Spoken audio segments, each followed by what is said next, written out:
Romances in K-drama are absolutely delicious, heart-fluttering, and fun to watch. But they're not the only kind of relationship that hooked us to the show. In fact, sometimes it's the chemistry between non-couples that keep us going. And at times, people ship them more than major couples. Today, wait no more if you are the type that prefers platonic over romantic. Because here are K-drama non-couples that have got chemistry better than romance. Number 1. 2521. Moon Ji-woong and Ji Sung-wan. The recent K-drama 2521 has got my heart by the grips, both because of how it made me gross-eyed and because of the brilliant writing, humor, and pacing. I adored how the writers had handled the relationships in the series, with the main couple Na Hee-do and Bak Yi-jin learning from each other, and the side couple, Go Yu-rim and Moon Ji-woong, being the absolute sweetest and each other's comfort zone. Besides that, though, there's a duo that shined through, and it's none other than the downright iconic friendship between Ji-woong and his childhood friend Sung-wan. 불알 친구야. Such is their relationship wrapped up in one term. But this duo is each other's exact opposite. Ji-woong is a cheerful troublemaker, whose school scores hit rock bottom, while Sung-wan is the seemingly stiff model student. They totally hit it off though, and are as thick as thieves, with Sung-wan being fiercely protective of her friend, and Ji-woong brightening up Sung-wan's life. Really, every single interaction of the two just cracks me up, while at the same time warms my heart. They bicker like true friends, do wild things together, know of each other's worries and vulnerabilities. They prove that a good relationship doesn't always equal romance, and never fail to put a smile on my face. And Korean netizens seem to agree with this sentiment, seeing that they also gushed over the two characters, saying how it's a kind of friendship everyone wants in their life. Others think that it may not be wholly platonic, but that's free to interpretation. Number 2. Law School. Junhui and Soleil. Now, if you want something truly unique in the K-drama scenes, it's a good choice to tune into Law School, an investigation drama that will hand down twists after twists and keep you on the edge of your seat. The premise of this series is pretty grim. A murder case occurred at a law school, and everyone might be real suspects. Yes, it's one single case and no more, but the series still managed to rope in a series of seemingly unrelated events, and takes a lawful perspective with lessons about the laws, instead of an investigational stand with characters scrambling for evidence. Now, introducing the couple of the day, Junhui and Soleil, who are sorts of main characters. Junhui is a genius who always stands at the top of the class, while Soleil is barely getting by. It is not a case of the cold guy happy girl trope though, because to be very honest, the grumpy one through the run is actually Soleil. Now, contrary to the series' grim atmosphere, Junhui and Soleil's interactions are pretty cute. Junhui acts all bubbly and smiley around his female friend, indulges her antics, and the two work efficiently together to crack even the toughest questions. By each other's side, Junhui and Soleil act their age. They can laugh, have fun, be scared, and not bottle up their feelings.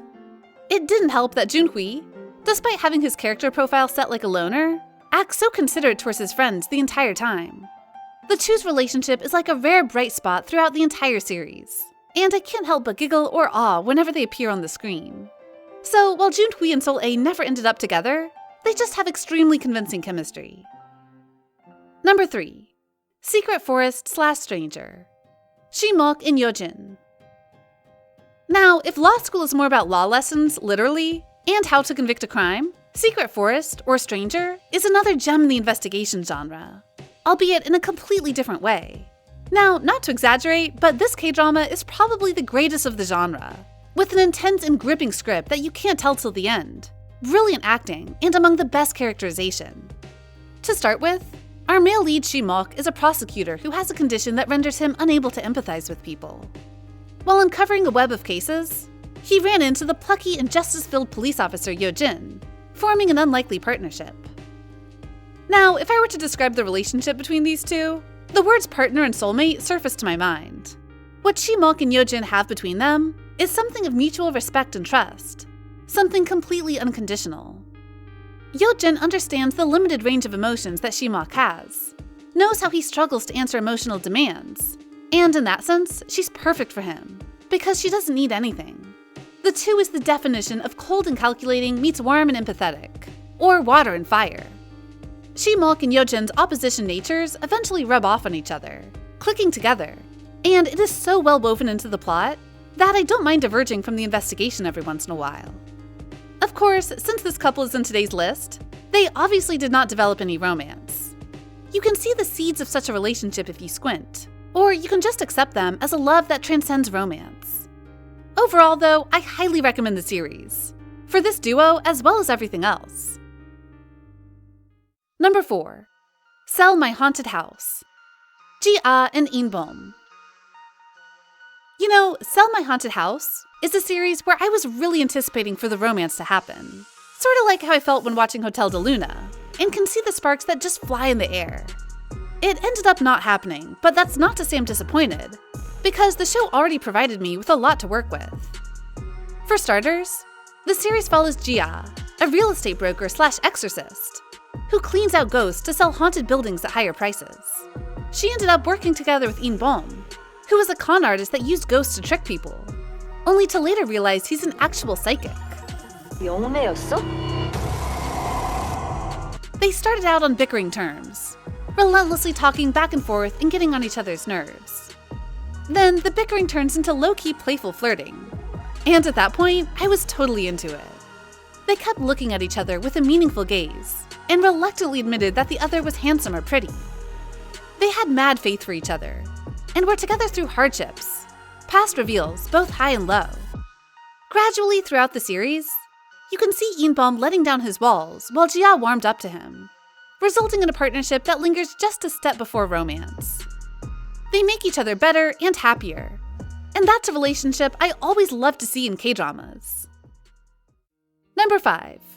Extraordinary You. Dan-oh and Do-hwa. Now, most discussion about Extraordinary You has been about the main love triangle, the second male lead, the side triangle, and like 500 other theories. So today, let's take note of a true and tried platonic friendship of the series, between Dan-oh and Do-hwa. For context, Extraordinary You is about side characters in a comic book realizing that they are, well, in a comic book. With Dan-oh being a sickly supporting female character, and Do-hwa being the doomed second male lead, whose feelings went unrequited. The two are not at all interested in each other, nor do their storylines converge. But seeing that they are the earliest to gain self-awareness, Dan-oh and Do-hwa become pretty close.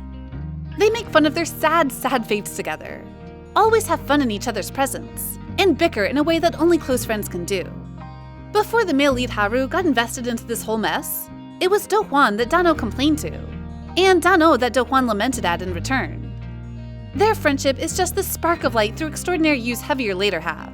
And while I don't ship them, this is such an underrated relationship. Of course, that's not all the platonic couples with off-the-charts chemistry in K-dramas. And I can list some others, like Moonlovers' Hae-soo and Wang-eun, Love in the Moonlight's Ra-on and Byung-yeon, Splash Splash Love's Dan-bai and Pak-yeon, or even, Penthouse's Soo-ron and Yoon-hee. Nevertheless, time's running out, and the list will conclude here. What are your thoughts on these not couples? And do you ship them as more than friends? Let us know your opinion in the comment section. And if you want more videos like this, remember to like, share, and subscribe to Polydrama. See ya!